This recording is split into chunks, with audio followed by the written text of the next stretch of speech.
द्वारका में अर्जुन और सुभद्रा का विवाह। वैशंपायन जी कहते हैं, जन्मेजय, उस समय सभी विष्णुवंशियों ने अपने अपने पराक्रम के अनुसार अर्जुन से बदला लेने की बात बार बार दोहराई। भगवान वासुदेव ये धर्म और अर्थ से युक्त वचन बोले। निंद्रा विजय अर्जुन ने इस कुल का अपमान नहीं किया है, अपितु ऐसा करके उन्होंने इस कुल के प्रति अधिक सम्मान का भाव ही प्रकट किया है, इसमें संशय नहीं है। पांडुपुत्र अर्जुन ये जानते हैं कि सातों वंश के लोग सदा से ही धन के लोभी नहीं है, अतः धन देकर कन्या नहीं ली जा सकती। साथ ही पांडुपुत्र अर्जुन को यह भी मालूम है कि स्वयंवर में कन्या के मिल जाने का पूर्ण निश्चय नहीं रहता, अतः वह भी अग्राही है। भला कौन ऐसा वीर पुरुष होगा जो पशु की तरह पराक्रम शून्य होकर कन्यादान की प्रतीक्षा में बैठा रहेगा? एवं इस पृथ्वी पर कौन ऐसा अधम पुरुष होगा जो धन लेकर अपनी संतान को बेचेगा? मेरा विश्वास है कि कुंती कुमार ने इन सभी दोषों की ओर दृष्टिपात किया है, इसलिए उन्होंने क्षत्रिय धर्म के अनुसार बलपूर्वक कन्या का अपहरण किया है। मेरी समझ में यह संबंध बहुत उचित है। सुभद्रा यशस्वी है और ये कुंती पुत्र अर्जुन भी ऐसे ही यशस्वी हैं, अतः इन्होंने सुभद्रा का बलपूर्वक हरण किया है। महाराज भरत तथा महायशस्वी शांतनु के कुल में जिनका जन्म हुआ है, जो कुंती भोज कुमारी कुंती के पुत्र हैं, ऐसे वीरवर अर्जुन को कौन अपना संबंधी बनाना ना चाहेगा?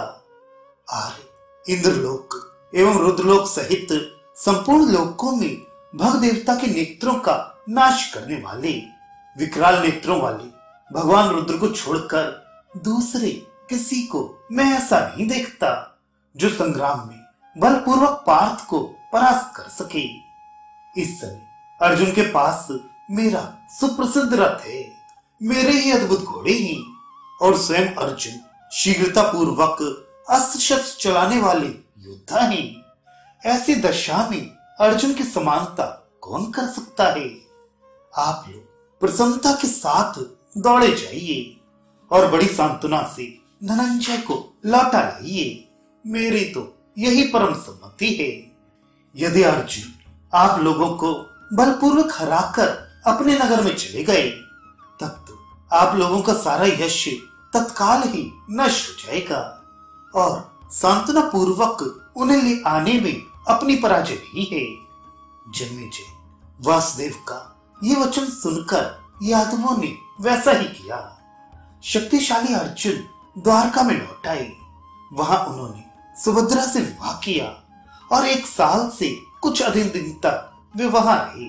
द्वारका में इच्छानुसार विहार करके विष्णुवंशियों द्वारा पूजित होकर अर्जुन वहां से पुष्कर तीर्थ में चले गए और वनवास का शेष समय वहीं व्यतीत किया।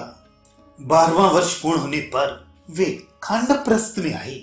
उन्होंने धौम्य जी के पास जाकर उनको तथा माता कुंती को प्रणाम किया। इसके बाद राजा युधिष्ठिर और भीम के चरण छुए। तदनंतर नकुल और सहदेव ने आकर अर्जुन को प्रणाम किया। अर्जुन ने भी हर्ष में भरकर उन दोनों को हृदय से लगा लिया और उनसे मिलकर बड़ी प्रसन्नता का अनुभव किया। फिर वह राजा से मिलकर नियम पूर्वक एकाग्रचित्त हो उन्होंने ब्राह्मणों का पूजन किया। तत्पश्चात वे द्रौपदी के समीप गए। द्रौपदी ने प्रणय को वश कुरुनंदन अर्जुन से कहा, कुंती कुमार, यहाँ क्यों आए हो? वहीं जाओ जहाँ वे सातत वंश की कन्या सुभद्रा है। सच है, बोझ को कितना ही कसकर बांधा गया हो, जब उसे दूसरी बार बांधते हैं तब पहला बंधन ढीला पड़ जाता है। यही हालत मेरे प्रति तुम्हारे प्रेम बंधन की है। इस तरह नाना प्रकार की बातें कहकर कृष्णा विलाप करने लगी। तब धनंजय ने उसे पूर्ण सांत्वना दी और अपने अपराध के लिए उससे बार बार क्षमा मांगी। इसके बाद अर्जुन ने लाल रेशमी साड़ी पहनकर आई हुई अनंत सुंदरी सुभद्रा का ग्वालिन का सा वेश बनाकर उसे बड़ी उतावली के साथ महल में भेजा। वीर पत्नी वरांगना एवं यशस्विनी सुभद्रा उस वेश में और अधिक शोभा पाने लगी। उसकी आंखें विशाल और कुछ लाल लाल थी। उस यशस्विनी ने सुंदर राजभवन के भीतर जाकर राजमाता कुंती के चरणों में प्रणाम किया। कुंती उस सर्वांग सुंदरी पुत्र वधू को हृदय से लगाकर उसका मस्तक सूंघने लगी और उसने बड़ी प्रसन्नता के साथ उस अनुपम वधू को अनेक आशीर्वाद दिए। तदनंतर पूर्ण चंद्रमा के सदृश मनोहर मुख वाली सुभद्रा ने तुरंत जाकर महारानी द्रौपदी के चरण छुए और कहा, देवी मैं आपकी दासी हूं। उस समय द्रौपदी तुरंत उठकर खड़ी हो गई और श्री की बहन सुभद्रा को हृदय से लगाकर बड़ी प्रसन्नता से बोली, बहन तुम्हारे पति शत्रु रहित हो। सुभद्रा ने भी आनंद मग्न होकर कहा, बहन ऐसा ही हो।